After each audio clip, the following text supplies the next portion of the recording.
Welcome back to City Beautiful SC, an Orlando City podcast. I'm your host, Logan Stump, and today's date is Tuesday, March 14th. I am recording this a day before Orlando City takes on Tigres here in Orlando. Really excited about the game. I will be there to cover it for Stateside Soccer Show, and we'll throw up some of the quotes and stuff, and also the coverage here on City Beautiful SC. But I will be live tweeting it and stuff with Stateside Soccer Show. So if you want to follow along tomorrow as I go to the Tigres versus Orlando City game in Orlando, make sure to follow us along over on Stateside Show on Twitter. But yeah, welcome to the show. I mean, I felt like I had to lead off with us saying that we had to go cover Tigres because I thought that that was an exciting announcement. But again, haven't talked to you guys since. They actually tie with Tigres in El Volcan, which is Tigres Stadium in Mexico, Monterrey, Mexico.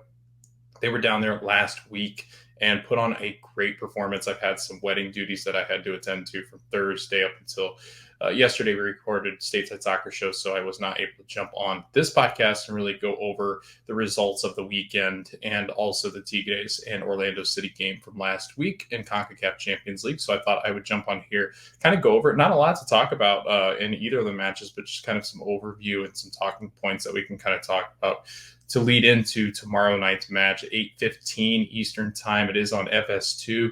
You can watch it play out over there. Orlando City, all they need to do is pull out a win against Tigres here in Orlando at home at Exploria Stadium, and they will be advancing on to play the winner of Pachuca's match in Matagua, I think is how you pronounce it. But it sounds like it'll be probably Pachuca, and Orlando City will have to face two Mexican League giants if they do advance on to that next round. So I'm looking forward to that. I'm looking forward to seeing Orlando play Tigres tomorrow night. So again, 8:15, I think is kickoff, or right around then. Fox tends to go a little bit late with their kickoffs, but I'm really excited about Orlando City playing the Mexican Giants here in Orlando. I think there's going to be a lot of turnout for the Tigres fans as well as Orlando City fans, kind of looking around at the parking situations and stuff like that. It does look like parking is a little bit more expensive than usual. Tickets, not too bad yet, but I think they'll get there just because I think there's going to be a large contingency of Mexican fans, American fans, and fans that just want to see a Liga MX team because we have not seen one in Orlando City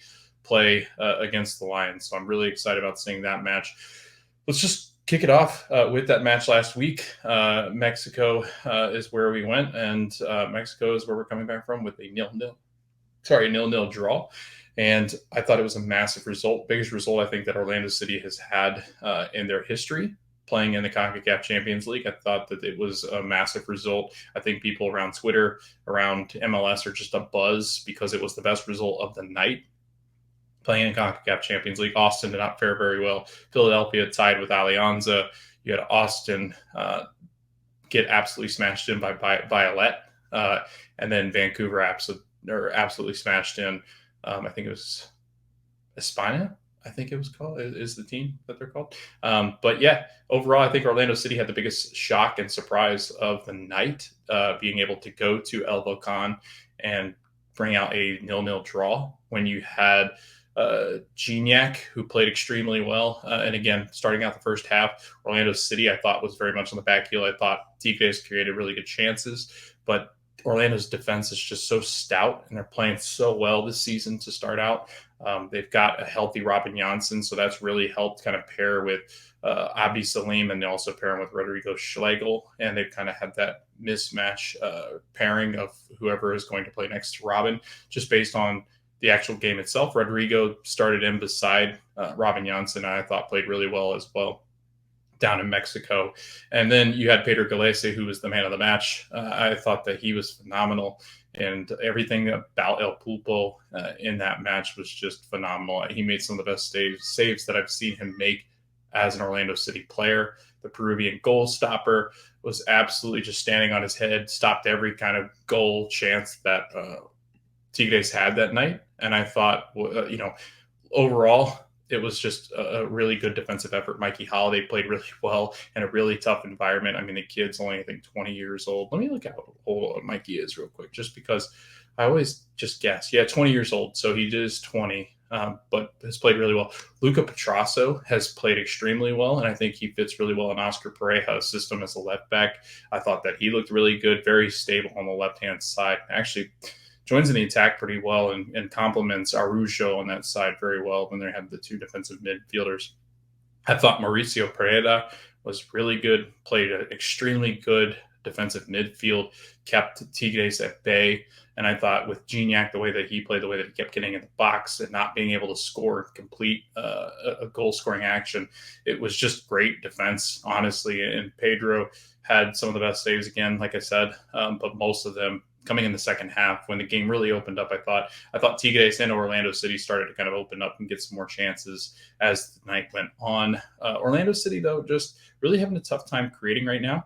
Just 9 total shots against Tigres. I thought they did start to look a little bit more creative when Ojeda was playing and when he came on. I thought that he had moments in the second half where he looked pretty decent, but he did start in that central midfield position in that number 10 spot, and I thought was one of his better games. He did start to look like he was going to connect more passes. Facundo Torres, I think Enrique was just hampered by an injury early, got knocked down pretty hard, and took a knock. I think it was to I want to say ankle or hamstring or something like that, thigh. It was something in the leg that just wasn't sitting right with Enrique. He ends up coming off right about halftime. Might have been right after halftime when he came off. And then Ercan Kara, not Ercan Kara, I think Doug Gurdon came on, and Doug Gurdon kind of slotted into a midfield position. Ojeda kind of went into that central forward position, which was interesting. So he kind of played that false 9 role. I thought Doug Gurdon played pretty well coming in. I think there's still some growth that needs to happen with Doug Gurdon, and I think that once that happens, I do think you're going to see a better player in this league. I do think he's a very viable option off the bench, had some really nice depth. Gaston did not look as sharp in this match. I thought he looked really good against Cincinnati. He just didn't play as well against Tigres. So kind of a disappointment there. But then Cartagena came on too, and I thought he was serviceable as well. Pretty good sub. And we'll get more into the depth as we go because I think Duncan McGuire really threw his name into the pot over the weekend, which was great. So interested to see how Orlando City line up tomorrow night against Tigres. I would not be shocked to see Duncan McGuire because of his goal that he scores against DC United. And he's a big physical center forward, so I don't think that's really an issue. And guys that are going to be trying to knock him off the ball, I'm not sure can because he's just so big as a young kid. So I really do think that Duncan McGuire is a really good option. I don't think Enrique will be back to full fitness. So I do think that Duncan actually gets the start. Maybe Ercan Kara, Oscar tries it out for a half. But I'm really liking what I see from Duncan McGuire. Solid in the preseason, really like that as well. Big, strong, physical forward. He can hold up play really well. Seems to be physically able to kind of handle that, pressure in the defensive midfield that Tigres is going to throw at you. They get 4 midfielders that kind of sit back and try to punch in the mouth defensively, but also have one of the best scorers in Liga MX's history in Gignac. But there are rumors that Gignac hasn't traveled with the club. I'm not sure if that's been confirmed 100% yet. Probably has on Twitter. I just haven't checked today. But Gignac was said to not be able to travel based on, I think, a vaccination status. Still hasn't got vaccinated. I think in May is when the United States is going to open that up. That would be a massive loss for Tigres. And I think actually gives Orlando City an upper hand. I'd actually still consider Orlando City a slight underdog just because Tigres is mid-form, mid-season, one of the best teams in Liga MX, and I think Orlando City's really struggled in the attack. So I think that's kind of where they're going to struggle going forward tomorrow is, again, creating chances. Can Facundo Torres get off the snide in Champions League and score a goal? Can Ojeda play well enough like he did kind of in that second half to create chances for some of these guys going forward? Is Duncan McGuire going to be that guy that he's servicing balls into the box and getting in goal-scoring chances? I think Pereira and Arujo are kind of your defensive midfielders that are going to hold. And then I think that back line is going to be exactly the same that it was in Monterrey last week with Petrasso and Mikey Holiday. With Schlegel and Janssen. I think Antonio Carlos is healthy. I don't know if he would start in this match just because it would be an increase in intensity very quickly. So I think he kind of slots in maybe 45 minutes and then it comes out. I don't know how they're gonna play that out. I would actually see Antonio Carlos not getting the start and then coming in second half possibly. But again, this is a really intense game, a huge game, and I think that with the way that they've played over the last couple of days defensively, I think that you kind of leave it unbothered in the back and then wait till Antonio Carlos, if you do advance to the next round to play Pachuca, I think then you wait to have that discussion and say, all right, Antonio, are you ready now? Because I think Charlotte this weekend coming up on Saturday is ultimately that ramp up game for Antonio Carlos. I think it's a good one to get him back into the flow. He has been training with the club. So I think that's kind of when you see Antonio Carlos. He was dressed out and on the bench for DC United, which was an interesting note. But I thought that was something we can look forward to. But again, I thought Tigres played really well. Their goalkeeper is fantastic. Guzman is absolute beast. I think Gignac is fantastic as well. Their defense played really well, but I think that was just more of the fact that Orlando has a hard time creating chances at different points in stages in the game still. And I think they haven't quite gelled. And I think a lot of that's just due to rotation, right? They play, they kind of rotate every other game throughout Champions League. So they've only had 2 or 3 matches really together, even though, some of these teams have played 4 or 5 matches together now. So I think that's kind of tough, is just managing and kind of keeping guys fresh, keeping those legs fresh. But I think Oscar's done a fantastic job, and to grab that 0-0 draw down in Monterrey is massive. I think this is one of the biggest results, which is wild to say that a 0-0 draw is one of the biggest results in Orlando City history, but I think it is. They've given themselves a chance to really win against one of the most historic clubs in Mexico. And I think that's something, if Orlando City beats Tigres and is able to play Pachuca and play them well, this is an absolute success in their first run in Champions League. And I look forward to many seasons ahead where I think they can contend for a Champions League title, because I think they're that kind of club and going in that different direction that I think we're all excited for. I think it's just a matter of, can this offense and attack gel the way that we need them to in order to bounce a good team like Tigres. So that's an interesting thought, just the fact that Orlando City have a chance to bounce out Tigres, and I'll leave it at that, kind of going through that game. Previewing the game, I think if Gignac is not going to make the starting 11 or the field at all here in Exploria, I'd give Orlando City a slight edge, just because I think coming home with this magnitude of a game, you're playing in one of the best stadiums in MLS, especially when the fans are there supporting the club. I think that this is definitely a game and a match that they can win. So I'm looking forward to seeing what they do in CONCACAF Champions League to kind of finish out what we've started down there in Monterrey. Massive. So again, Galese, really, really good in his performance. Duncan McGuire, is he going to get it? In the starting 11? Is he going to play? Is he going to become something of a factor, somewhat of a factor here in Exploria? I think that suits him very well, even though it is Tigres playing at home for a young kid. I think that gives them the boost of confidence. And then having that goal against DC United over the weekend was absolutely great for him. But yeah, I mean, 3 games in a couple of days, I think it's 12 days or something like that. I think that's something that is definitely worth a watch, because I know over the weekend they'll probably do a lot of rotation against Charlotte. Charlotte not being that great of a team this year, I think you see a lot of rotation, a lot of those second piece depth pieces come in, like a Dugar Don, Cartagena. I think you see Felipe Martins get a start maybe. So it'll be interesting to see what they do against Charlotte. I'll try to see if I can record like a preview, but I don't think I will. But just kind of previewing Charlotte. Enzo Capetti's had some issues on and off the field, supposedly with coaching staff, who is their DP striker number 9, who's supposed to be that guy up top. Karol Swiderski's been playing out of position. He's been on a right wing, left wing. They need to place him in behind like a second shadow. Their defense has been one of the worst defenses in the league so far. And I think that's all, in fact, due to Christian Fuchs not being there, and then the death of the Antoine Blocks. They've just not been able to replace that defensive duo that was so strong. They just look like a club that's treading backwards quickly, and I think that's something of concern for Charlotte. And I think Latanzio's got a handful, just because Enzo Capetti, Latanzio came out. Christian Latanzio, their head coach, came out and said that he had issues with the way that Capetti had been showing his attitude in practice and the game. It's not going well. It's starting to kind of turn into some turmoil in Charlotte. And I think that Orlando City, with rotation, can actually fare pretty well against that squad, especially with the attacking options that they do have this season because of all the depth they've gone out and gotten in the offseason. So excited about the Charlotte game. I think that'll go well. It's at home. I think they've got a really good chance to grab 3 points. They need to grab 3 points. I'd like to see 2 or 3 goals in that game, even if you are playing with some depth pieces, because I think it's just nice to see goals go into the back of the net for this team, because I think that ultimately just sparks. They scored in preseason and against some of these clubs too.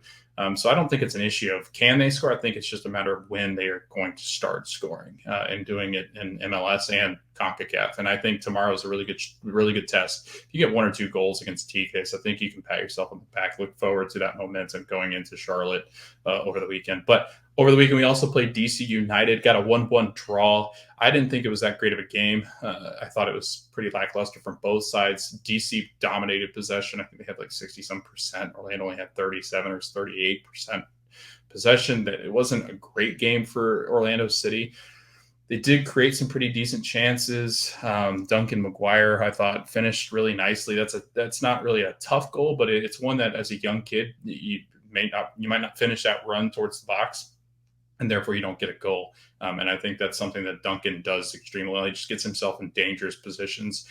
Torres kind of played in right beside him, like a complement of those two. They kind of played like almost a 5-3-2 in a way. It kind of had some wing action with Santos and Angulo. I thought Santos and Angulo looked really good, which is nice to see because, I mean, Angulo plays everywhere. The guy's been all over the pitch. I think he could play defensive mid. I think he could play right back, left wing. Like the guy can play everywhere. I think he's a Swiss Army knife, and I think that's massive for this club. I thought Abdi Salim struggled against DC United, and I think he was the one that was covering I want to say it was him that was covering Durkin, who had a really great goal. They should have won, honestly, Orlando City. It was a late goal by Durkin that pulled them level. I want to say it was 80th minute. Durkin puts an absolute move going towards the box, puts it on the left foot, right foot, and then going back on his right foot, he just absolutely scores one in behind Galese, who's extended all the way out. It gets tucked into the far right corner. Beautiful goal. Nothing you could really do about it if you're Galese, but I thought it was a fantastic goal. I thought it was best goal of the weekend.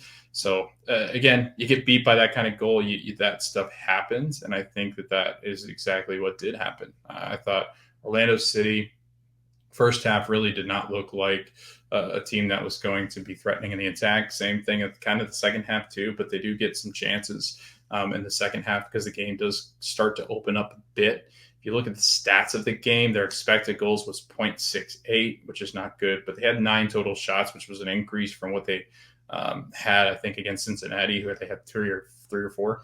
And then they had only one big chance, and that big chance, I think, is the one that they're counting that was scored.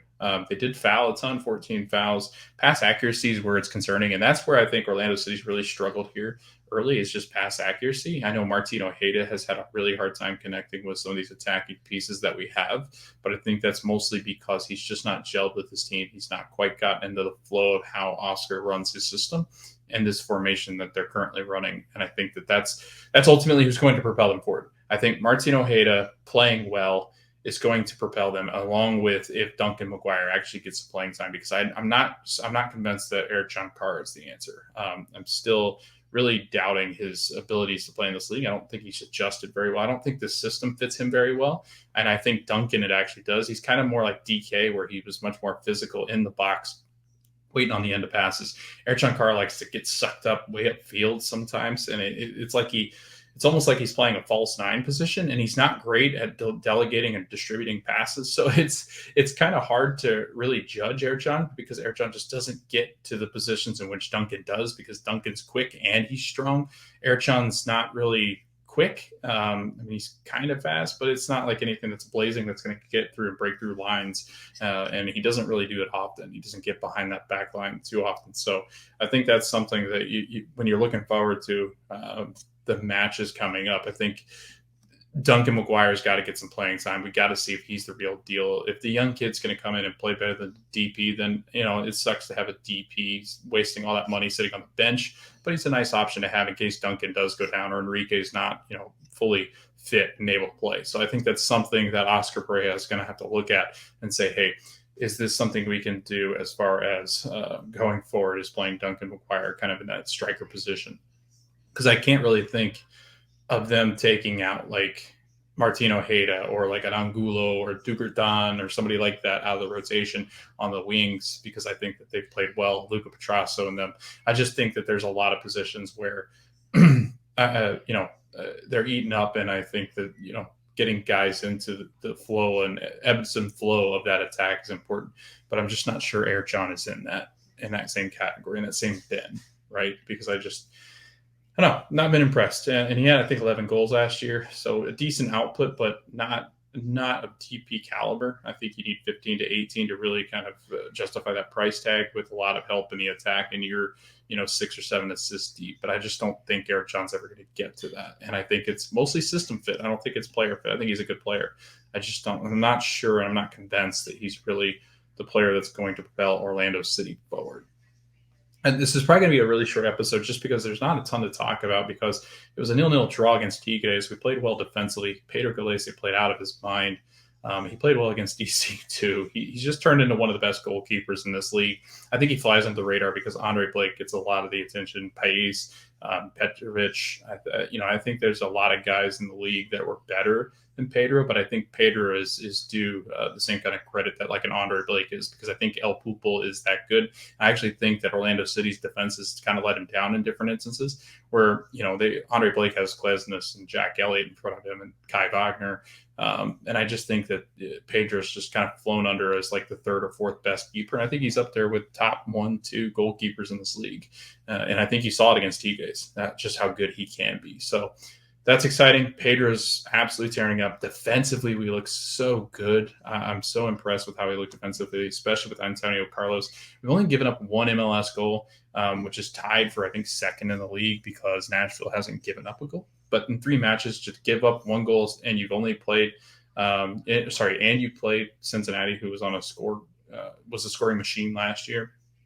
And the 1 goal that you've given up was an absolute cracker from Durkin. I think Orlando City's really played well defensively. So if they figure out in the attack, there's no chance that this team's going to stay below that 3 or 2 spot in the Eastern Conference this year, I think, because I think the Union regressed a little bit with Andre Blake out. I think also their focus is Champions League. If they advance tonight against Alianza, I can't see why this team, Orlando, cannot push towards the top. Red Bull have not been as good. Toronto, who people thought could make a push, haven't been that good. NYCFC still can't find an attacking player that scores goals. I think when you look at Columbus Crew, I think they've got a lot of room to grow too. I think if you look at Cincinnati, they might be the cream of the crop. They might be the number 1 team in the East this year. Union might be 2 or 3. I think it's starting to look that way, especially with some of the injuries that are kind of racking up and how well Cincinnati's playing. It just depends. I think Cincinnati, are they going to keep all these players, right? Are they going to keep Brenner and Vasquez? Are they going to keep Lucho and Vasquez? It's just that combination of players that could leave because of how good they have been. So I don't think Cincinnati sells in the summer. I think if they do, it'll be Brenner because he was supposed to leave for Nottingham Forest in the Premier League. So if that's going to happen, that's going to happen. I think Brenner's been really kind of weird too around the media. They played Seattle over the weekend and he denied a press conference and he scored. So I don't really know what that was all about. I don't know if he just doesn't like them, but it seemed kind of odd. But I thought Cincinnati, we played Cincinnati pretty well. I thought they looked a better team. But Orlando City, again, has so many new faces. It's so hard to see what this team is really going to look like. And I'm not sure we're going to see that until about June. And that's what I've kind of said in the Stateside Soccer Show with my co-host is that I think that when you look at Orlando City, there's a really good chance that you're not going to see what this team's fully capable of until June, maybe even July in Leagues Cup, because there's so much gelling that has to happen. There's a rotation that Oscar has to figure out when all these guys are healthy. If they're going to flirt with Duncan McGuire in that starting 11, they're going to have to take some time to see if he really is the option or in the true forward going forward, because I think it's going to take at least 10 to 15 matches to really see if this kid is going to be able to break the starting 11. Is he going to get that time? I don't know. Oscar's always been pretty hesitant to really just jump aboard one ship. He's always kind of given a lot of people options. So it'll be interesting to see how they handle it. I know with Tigres coming up tomorrow, it'll be a big indication as to what Oscar's thinking and the direction they're kind of going in that number 9 spot. I wouldn't be shocked to see Ercan Kara. I would hope to see Duncan McGuire, but I think with Ercan having more experience, they try him first, maybe at 45 minutes. Oscar looks at it for 60 minutes, 70 minutes. They go, okay, let's put the kid in, see what he can do. If it's still like a 0-0 or a 1-0, whether it's Tigres or Orlando City. If it's an absolute blowout, they'll definitely play the kid. So I think that, there's a good chance that we see Duncan in the starting 11 with how well he played against DC. Do I think we see it? No, I'm probably going to put more money in the fact that we'll probably see like an Ercan Kara up front, or even like a Martin Ojeda, Facundo Torres up front. So I I'm interested just to see. It's going to be the best lineup Orlando City has to offer because it's a historic match at Exploria Stadium, and I think that's what you're going to see. So this will probably be Oscar's best lineup minus Antonio Carlos if he's still dealing with that injury. Maybe he gets a start tomorrow. I highly doubt it because of the intensity of the game, but I guess we'll see because you don't want to rush him back. You really need him over the course of the year because they really are the best, one of the best center back duos when they are paired together. But yeah, if you're interested to throw in some comments, I know I was reaching out to some people about having them on the show. Right now, it's just the schedule's been so hectic. I forgot on Sunday I was supposed to talk to somebody. But again, if you're interested, we can have the chat. Right now, I'm not really like going after people. I'm just kind of waiting back and seeing how it all fits. I don't want to rush it because I want to get somebody on here that I really do think that I'll vibe with. And that's no offense to anybody that I don't ask to be on it. It's just, there are people that I know will take it seriously, not take it seriously, just depending. If you're really willing to buy a mic and a camera and really get serious about it and not having noise in the background and all that kind of stuff, definitely shoot me a message on Twitter. I think realistically, I would say April would be when I really start to have people on this podcast as a co-host or like a special guest or something like that, just because I'm starting to kind of figure out the routine and the rhythm. And I've got so much going on in March. So the episodes are be far and few between, but there will be ones after big matches and stuff. And then leading up to big matches like this Tigres one. But I'll be at Exploria tomorrow. So I'm excited to tweet that. I'll probably tweet through Stateside Soccer Show, but retweet some of that stuff over here on City Beautiful SC. People will be like, why are you doing that over there? Well, it's because I'm credentialed there. And so I feel really weird if I don't tweet from Stateside and I just tweet from this one because this is not the show that got credentialed. So I think what I'll do is I'll do that, but then I'll also be playing clips and stuff that I use on Stateside also for the ones that are over here on City Beautiful SC. So if you have enjoyed listening, definitely give us a review. I really appreciate all the support so far, all the listens that I've gotten and follows and stuff on YouTube and some of the messages. Sorry, guys, if I haven't reached back out to you. I didn't forget about you on Twitter. If I have messaged you and we did try to set up a time, I totally spaced it on Sunday yesterday. But I will be reaching out to certain people once again. But it'll probably be leading up into April just because I've had so much going on the schedule. I forgot to cancel one of the interviews that I was going to have yesterday or Sunday. So if you are interested, keep interested because I'll reach out to you and we'll have a chat and see if it's going to go well. Basically what it'll be is just me asking you about your fandom as Orlando City, some about the players and the team. Might even be like a test episode to kind of see what your thoughts are and how you talk soccer and what you know about soccer, tactically, the league and different things like that. So make sure you have an understanding of that if you're going to reach out to me, just because it makes it easier on me. It makes it easier on you when we're going kind of through the process. So I really do appreciate it. Thanks for following. Thanks for supporting. And I hope to see some of you guys tomorrow night at Tigres versus Orlando City in Exploria Stadium.